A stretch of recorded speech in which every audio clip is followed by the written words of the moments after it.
L'île Madame est la plus petite île de l'estuaire de la Charente. C'est un joyau naturel, à commencer par ce tombolo de sable et de galets. Il mesure 1 km de long. Il se traverse 2 fois par jour, mais attention, uniquement à marée basse. Voici les marais salants de la ferme aquacole de la famille Minot. C'est déjà la 3e génération d'agriculteurs à cultiver les terres de l'île Madame.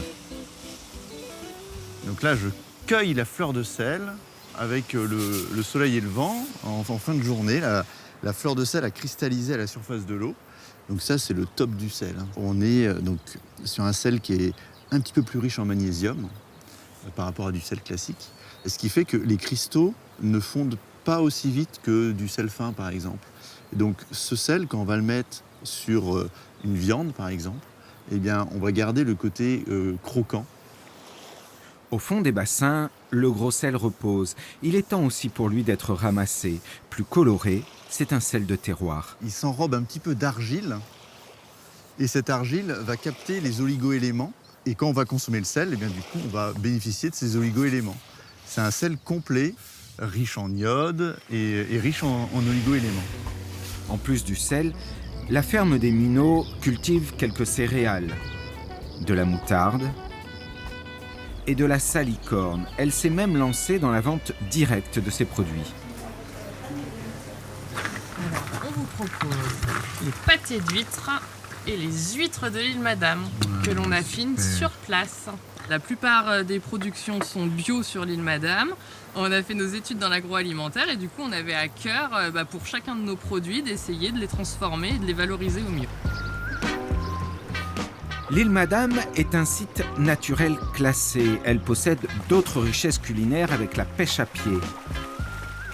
Une activité ancestrale qui tend à disparaître. Ça, c'est les bigorneaux à manger, ça. C'était notre supermarché d'autres fois. Hein. Papa, il faisait les huîtres, et puis maman pêchait les palourdes, et puis nous, on ramassait les bigorneaux, les jambes, tout ce qu'il faisait, mais qui nous faisait manger, quoi. On entretient. Parce qu'il faut absolument qu'on pêche les huîtres pour que les autres petites viennent se coller sur le rocher. Autrement, elles viennent se coller sur les huîtres, et après, ça fait crever la grosse qui est dessous. Ici, moi, quand j'étais gosse, il y avait des centaines de gens qui venaient là pour pêcher les petites au mois de janvier-février, pour pêcher les petites, pour les vendre quand il n'y avait pas les collecteurs. Et ça faisait marcher le village. Parce que la plupart des barques, il n'y avait que des pêcheurs d'huîtres. Des huîtres, mais aussi des crabes. Ça, on appelle un crabe de vase ou une favouille. Et ils sont surtout très bons aux soupes, ceux-là.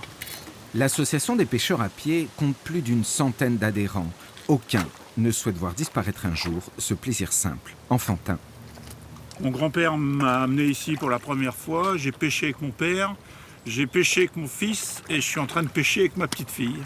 Donc sur 4 générations, on vient à la pêche à l'île Madame. L'île Madame possède aussi une histoire forte avec la construction au XIXe siècle de ce fort de défense qui fut aussi une prison. Vous êtes sur la caserne qui a été construite en 1847 et qui abritait en fait 250 soldats. Donc vous aviez au rez-de-chaussée le magasin aux vivres, plus des salles de stock pour leur matériel, et également sur le premier étage et le deuxième des dortoirs de soldats où ils dormaient dans des hamacs. Et en période où le fort a servi de prison, les prisonniers dormaient également dans ces dortoirs. Alors, j'espère que c'est la bonne clé. Bienvenue dans la casemate. On est dans l'une des 3 casemates du fort, qui était en fait un poste avancé d'artillerie où on pouvait positionner les canons sur la plateforme au-dessus de notre tête ou sur les côtés.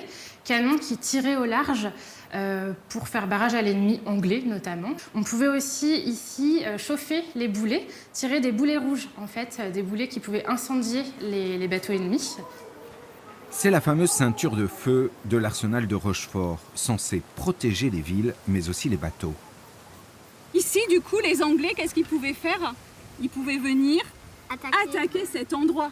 On parle souvent pour le commerce triangulaire de La Rochelle, de Nantes ou de Bordeaux, mais on oublie qu'ici, en fait, c'était toute la gestion administrative des colonies. C'était ici que partait toute la logistique des colonies. Il n'y a quasiment pas une maison au début de la colonisation de l'Amérique du Nord qui ne soit pas partie en fait, d'un bateau qui est stationné ici, qui était protégé par un des nombreux forts que vous pouvez voir ici. Et d'ici, on a la plus belle vue sur l'estuaire de la Charente. On a Fourard qui est en face de nous ici, l'île d'Aix, le fameux Fort Boyard, l'île d'Oléron. Si on continue, on arrive à Marennes, Saint-Froux et Port-des-Barques, qui est le village en fait, auquel se rattache l'île Madame.